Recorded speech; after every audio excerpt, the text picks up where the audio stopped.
মেয়েকে ঘুম পাড়িয়ে এসে এখন রান্না করতে বসেছি। এখন রান্না হচ্ছে ভেজ ডাল, ভেন্ডি ভাজা আর চিকেন। আমি রান্না করতে আসলে কতজন আমাকে তোকে হেল্প করতে আসে, ছোট জায়গায় আমাকে হেল্প করছে রসুন ছাড়াতে। মেয়েতে এখন ঘুমাচ্ছে, তাই রান্নাটা তাড়াতাড়ি করে নিতে পারবো, নাহলে রান্না করতে পারবো না। মেয়েতে খুব ছোট, খুব ডিস্টার্ব করে রান্না করতে আসলে। আমার হাজবেন্ড বাড়িতে নেই, 2 সপ্তাহ হয়ে গেল, তাই মনটা খুব ভালো নেই। মেয়েটারও মনটা খারাপ, মেয়ে বাবাকে দেখতে পাচ্ছে না, মেয়ের বাবারও মনটা খারাপ। কি করবো, কাজের জন্য যেতে হবেই কলকাতাতে। মেয়ে ঘুম থেকে উঠে পড়েছে, মেয়ে মায়ের কাছে রয়েছে, আর আমি এখন মাংসে আলুগুলো ভেজে তুলে নিচ্ছি। আমার ভিডিও যদি সবার ভালো লেগে থাকে তাহলে প্লিজ সাবস্ক্রাইব করবেন, আর যদি কেউ ফেসবুক আর ইনস্টাগ্রাম থেকে দেখে থাকেন তাহলে প্লিজ চ্যানেলটিকে ফলো করবেন।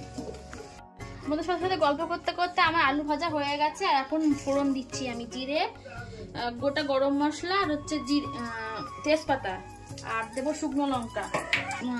লাল লাল হয়ে গেছে, এবার দিয়ে দিচ্ছি পেঁয়াজ।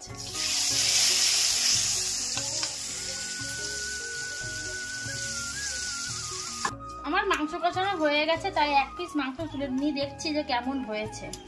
ওর যে বাবা যদি বাড়ি থাকে তাহলে বাবাও একটু খেত, ওর বাবা তো বাড়িতে নেই, তা কি করে আর খাবে।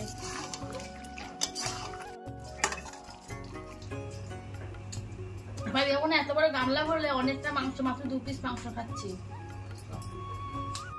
মেয়ের খাবারও হচ্ছে, আর আমাদের মাংস রান্না কমপ্লিট হয়ে গেছে। জানিও সবাই কেমন হয়েছে। আচ্ছা, পরের ভিডিওতে।